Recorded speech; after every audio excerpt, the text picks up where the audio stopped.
Olá, meu amigo, minha amiga, sejam todos bem-vindos para mais um estudo da Bíblia. Estamos utilizando um guia novo, sim, é este aqui, ó, Fazendo Amigos para Deus. Vamos no estudo número 2 deste guia, Testemunhas Cativantes, o poder do testemunho pessoal.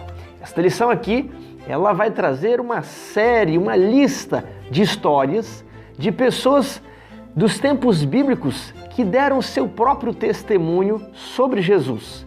E ao estudarmos a conversão dessas pessoas e como elas testemunharam sobre o seu antes e depois, nós vamos entender como Deus espera que nós também façamos. Antes de entrar no assunto, eu gostaria de trazer aqui um brinde para vocês, uma lembrança, Música no Tempo do Fim.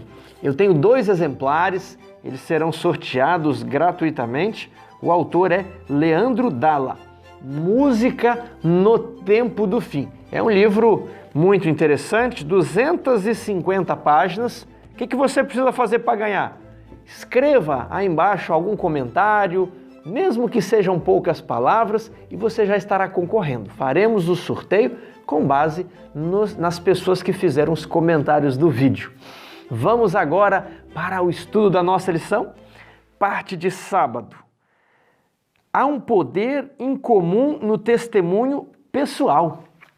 Ou seja, a lição está partindo do pressuposto de que a pessoa pode ler muitas coisas, ver vídeos, ver isso, ver aquilo, ver cálculos, ver provas científicas, mas o testemunho pessoal, principalmente de alguém que você conhece, impacta você, impacta eu. É difícil argumentar contra a experiência pessoal. Se você viu uma coisa, se você pegou, se você estava lá, é muito difícil alguém tentar te convencer que aquilo não é verdade. E quando essa pessoa que viu, que presenciou, que sentiu, ela conta para um outro conhecido a sua experiência, é muito marcante para essa outra pessoa, Até os céticos são impactados pelo poder do Evangelho. No livro O Lar Adventista há uma frase que eu gosto muito. Diz assim: o mais poderoso argumento a favor da existência de Deus é uma família bem ordenada. O mais poderoso argumento a favor da existência de Deus, argumento que os céticos não podem negar, é uma família bem ordenada. Porque a pessoa parte do pressuposto de que você pode viver de uma capa, você pode viver de aparências, de falsidades, mas todos sabemos como é a vida em família. A vida em família é difícil conviver de maneira próxima com outras pessoas igualmente egoístas como nós, é difícil ter um bom relacionamento com a esposa, com os pais, com os filhos. Agora, quando um cético vê uma família bem ordenada, ele pensa assim: espere aí, como isso pode ser possível?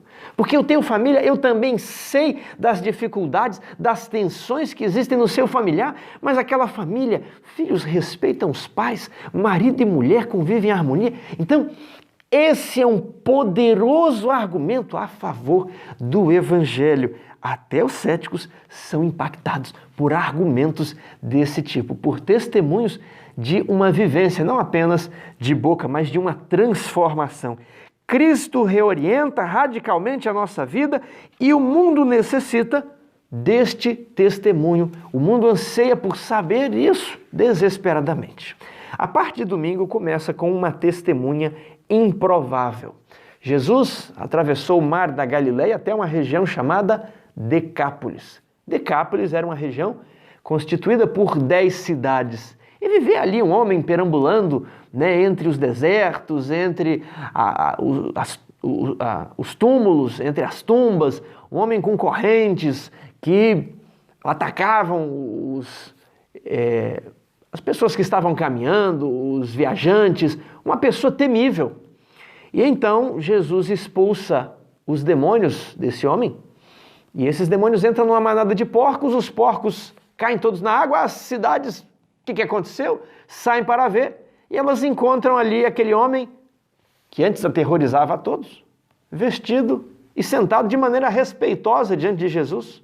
como uma pessoa normal, como alguém em sã juízo. E elas ficam impactadas sobre aquilo. E então, isso está lá em Marcos capítulo 5. Vamos dar uma olhada? Marcos capítulo 5, verso 18. O homem pede para voltar com Jesus e ser um discípulo seu. E o que Jesus respondeu a esse homem? Jesus, porém, não lhe o permitiu. Verso 19. Mas ordenou-lhe: vai para a tua casa, para os teus, anuncia-lhes tudo o que o Senhor te faz e como teve compaixão de ti. Então ele foi e começou a proclamar em Decápolis tudo o que Jesus lhe fizera. Qual era a reação? Todos se admiravam. Raciocine aqui comigo. Por que Jesus não permitiu que ele o seguisse? Porque ele seria mais útil no lugar onde ele estava. Todos conheciam a vida pregressa daquele homem. Todos tinham medo dele. Era uma pessoa irrecuperável. Aqui diz que era improvável que ele pudesse produzir algum fruto para o evangelho. Era o campo menos promissor. E quando aquela pessoa se converte, ela era muito mais valiosa para Cristo lá naquelas cidades, onde as pessoas o conheciam e não poderiam imaginar que ele agora estivesse em são juízo, testificando sobre Cristo. Então isso era tão forte a favor de Cristo que aquelas pessoas não podiam de maneira nenhuma negar que havia um poder divino, negar que Jesus fosse o escolhido, negar que de alguma forma Deus estivesse por trás daquilo ali, porque viam o antes e o depois daquele homem e diziam assim: racionalmente isso não pode ter acontecido, apenas Deus pode ter feito isso. A essência do evangelho é restaurar as pessoas destruídas pelo pecado à plenitude para a qual Cristo as criou. Imagina hoje se trabalhássemos com os menos promissores, recuperando aquelas pessoas degradadas no pecado, a imagem de Deus. Como isso não iria impactar o bairro que conhece aquelas pessoas? Devemos dizer o que sabemos, o que nós mesmos temos visto, ouvido e sentido. Vamos para a parte de segunda-feira? Proclamando o Cristo ressurreto. Aqui fala sobre as mulheres após a morte de Jesus, né, na sexta, no sábado elas descansaram conforme o mandamento e no domingo elas foram bem cedo, né, antes que o sol raiasse, elas foram ali no local onde Jesus foi sepultado, na tumba. E olha que interessante, elas foram procurar Jesus. Esse é o primeiro ponto. Não sabemos porquê, mas os discípulos não foram procurar Jesus. Estavam em alguma outra atividade, mas elas foram lá porque sentiam falta. Jesus significava algo para elas. E os discípulos, o que estava se passando na mente deles? Algo terrível, com certeza. Mas aqui vemos em Marcos, capítulo 16, o relato. E eu quero destacar o relato de Maria. Marcos, capítulo 16. Vamos ler a partir do 9. Havendo ele ressuscitado de manhã cedo, no primeiro dia da semana, apareceu primeiro a Maria Madalena, da qual expelira 7 demônios. Novamente temos uma pessoa muito pouco promissora e agora é a primeira testemunha do Cristo ressurreto. Quão forte não era o testemunho de Maria para os que a conheceram na vida anterior. E partindo ela, foi anunciá-lo àqueles que, tendo sido companheiros de Jesus, se achavam tristes e choravam. 11. Estes, ouvindo que ele vivia e que fora visto por ela, não acreditaram. Estava tudo certo, não era? Ela havia sido transformada pelo poder do Evangelho, ela foi buscar a Jesus, Jesus se manifestou a ela e ela foi anunciar. Ótimo! Todos precisam anunciar e contar o que Cristo tem feito para você. Agora, qual foi o resultado aqui? As pessoas não acreditaram. Mesmo os discípulos que haviam andado com Jesus 3 anos, eram as pessoas mais próximas a Cristo, e eles não acreditaram. Isso quer nos dizer que muitas vezes você pode ter feito o dever de casa, pode ter testemunhado da maneira correta, e as pessoas que ouviram o seu testemunho não vão acreditar. Isso porque o seu trabalho é testemunhar e não converter. Converter é obra do Espírito Santo. Converter é obra de Deus. O seu trabalho é apenas levar a mensagem, o resto você deixa com Deus. Por isso, eu sempre costumo dizer que devemos, na obra de evangelização, na administração da igreja, nós devemos traçar metas, planos, estratégias. Sim, tudo isso é preciso. Nós não podemos colocar como metas aquilo que não cabe a nós, aquilo que não está em nossas mãos. Por exemplo, as metas de batismo, temos que batizar 50 pessoas, temos que batizar 10%, né? Essas metas, elas não dependem de nós, porque o batismo é a escolha de uma pessoa após o trabalho do Espírito Santo. Agora, o que depende de nós? Visitas. Olha, podemos visitar 100 pessoas por mês. Dessas 100 pessoas, podemos assistir com cestas básicas tantas pessoas. Dessas pessoas, podemos dar estudos bíblicos para quantas pessoas? Então, depois de todo esse trabalho, você sabe que surgiu um batismo. Então, o que você deve fazer? Intensificar o seu trabalho, intensificar o seu testemunho. Agora, a questão de número de batismos, a questão de conversão, aí você deixa com Deus. Nós vamos fazer a nossa parte de testemunhar aquilo que nos cabe, aquilo que nós podemos decidir. No sábado você pode decidir fazer uma visita ou não fazer, isso está em suas mãos. Mas você não pode decidir convencer alguém a se batizar ou não, isso não pertence. Então vamos deixar com Deus a parte de Deus e vamos colocar o nosso povo, vamos colocar a nossa família para trabalhar naquilo que nós podemos. Vamos para terça-feira, vidas transformadas fazem a diferença. Aqui nós vemos o testemunho intrépido, né, com intrepidez, de Pedro e João. João, apesar de ter seguido Jesus até a morte, ele estava ali até o pé da cruz. Pedro não. Pedro havia negado a Jesus 3 vezes. Pedro morria de medo. Só que agora o Pedro do capítulo 4 estremece os líderes judaicos, faz os líderes judaicos estremecerem de medo. Vejamos aqui. O relato é Atos, capítulo 4, versos 1 a 20. Conta toda a história de que eles foram presos, de que eles foram, ameaçados. Eles estavam pregando que debaixo do céu não existe nenhum outro nome dado entre os homens pelo qual importa que sejamos salvos.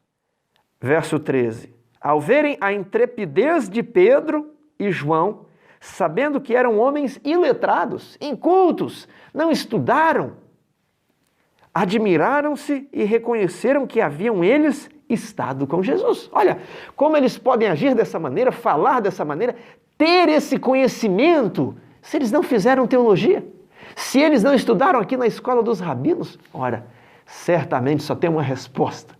Eles estiveram com Jesus. Eles devem ser dos discípulos de Jesus. E então, chamando-os, verso 18, ordenaram-lhes que absolutamente não falassem nem ensinassem em nome de Jesus. Mas Pedro e João lhes responderam: julgai se é justo diante de Deus ouvir-vos, antes a vós outros, do que a Deus. Olha, será que eu devo dar atenção para vocês ou para Deus? Quem me mandou pregar aqui não foi você, e não é você que vai me proibir. Quem me mandou pregar é Deus. Verso 20, pois nós não podemos deixar de falar do que vimos e ouvimos. Meu querido amigo, você tem uma vida de igreja. Claro que agora não podemos nos reunir como antes, mas você talvez tem 5, 10, 20, 30 anos frequentando a igreja, lendo a sua Bíblia, estudando os livros sagrados. Você precisa falar do que você tem visto e ouvido. Esse mesmo sentimento tem que explodir no seu coração, de modo que você chega e fala assim: olha, eu não posso me calar, eu preciso falar daquilo que eu tenho visto e ouvido, do que Jesus fez na minha vida e o que Ele pode fazer na sua vida, porque eu era também da mesma maneira que você, achava que isso não tinha nada a ver e andava com esse mesmo comportamento, mas Cristo me salvou e eu não posso me calar, eu não posso ficar quieto. Esse mesmo sentimento vai surgir no coração de todos aqueles que têm uma experiência de vidas transformadas com Jesus. Quarta-feira, compartilhando nossa experiência. Aqui vem falando sobre Paulo, em Atos 26, diante do rei Agripa. E a maneira que Paulo faz a sua defesa ilustra a maneira pela qual podemos testemunhar. Paulo contou o que o Espírito Santo, o que Deus havia feito em sua vida, o que Jesus havia feito, como ele havia sido transformado, como Paulo se encontrava e como Deus iria cuidar de Paulo daqui para frente. Compartilhar nossa fé é sempre uma experiência dinâmica e contar a história do que Cristo fez por nós no passado, no presente e no futuro. Testemunhar nunca se trata de nós, mas do que Deus fez por nós. Leia 1 João 1-3 e compare com Gálatas 20. Quais semelhanças existem? Como a experiência de João é semelhante à de Paulo. João foi um discípulo, o discípulo amado, o discípulo que estava sempre ao lado de Jesus, o discípulo que sentou ao lado de Jesus na Santa Ceia, o discípulo que cuidou da mãe de Jesus. Era muito próximo. Agora, Paulo, ele não conheceu Jesus quando Jesus esteve vivo, estava distante. Ele conheceu Jesus por meio de uma visão. Então você tem essas diferenças. Agora, quais eram as semelhanças? Ambos afirmavam ter recebido o evangelho diretamente de Jesus. João diz que aquele que nós vimos, nós conversamos com ele, nós o apalpamos. Ele era o Deus em carne. A vida se manifestou nele e nós testemunhamos aquilo e nós contamos. Eu conto a experiência de Jesus, porque ela aconteceu comigo. Imagina a oportunidade de ter visto um sermão do apóstolo João numa das igrejas. Como você não gostaria de conversar a tarde inteira com o apóstolo João? Já Paulo teve outra experiência. Cristo apareceu para ele na estrada de Damasco. Agora, lá em Gálatas 2:20, diz algo muito interessante. Vamos aqui para Gálatas, capítulo 2, verso 20. Logo, já não sou eu quem vive, mas Cristo vive em mim. E esse viver que agora tenho na carne, vivo pela fé no Filho de Deus, que me amou e se entregou por mim. Há muitos anos atrás, a lição da Escola Sabatina trouxe uma ilustração de uma criança que, ao ouvir a leitura deste verso na igreja, perguntou: mãe, Deus é maior que nós? A mãe disse sim. E Deus habita em nós? A mãe, sim. Então, mãe, se ele é maior e se ele habita em nós, não deveria aparecer um pedaço? É isso que Paulo está falando. Se Jesus Cristo habita em você, deve aparecer um pedaço. A vida de Jesus precisa se manifestar em você. Muitas pessoas utilizam esse verso, alegando que, não, agora Jesus vive em mim, está tudo ok, eu não preciso me preocupar mais com a minha vida cristã. Agora eu pergunto, será realmente que Jesus está vivendo em você? Essa é a vida de Jesus ou ela é a sua própria vida? Porque Paulo diz assim, já não sou eu quem vivo, mas Cristo vive em mim. E Paulo diz que recebeu o naufrágio, foi assaltar, foi açoitado, apedrejado, espancado, em dificuldades, mas continuava falando ousadamente, porque ele não poderia se calar, ele precisava anunciar a todo o mundo, no Oriente Médio, em Roma, na Grécia, em Israel, a experiência dele com Jesus, a verdade tal qual é em Jesus. Então, se Jesus vive em você, a vida de Cristo tem que se manifestar de uma forma. Meu amigo, pense, a vida que você tem levado, você pensa que ela é mais parecida com a sua vida? Ou é a vida de Jesus que está habitando em você? Nós precisamos, se Jesus habita em nós, viver a vida de Jesus, e os outros precisam reconhecer que já não sou eu, o velho homem que está ali vivendo, mas é o Senhor que habita em nós. Vamos terminar aqui na parte de quinta-feira, o poder do testemunho pessoal. Paulo, então, depois de ele fazer todo aquele discurso perante Agripa, eu vou abrir lá em Atos, capítulo 26, né? Ele se dirigiu como a Agripa, de maneira respeitosa. Olha, me solte aqui, me solte, né? Fora Agripa. Ora, como você acha que eram os governantes da época?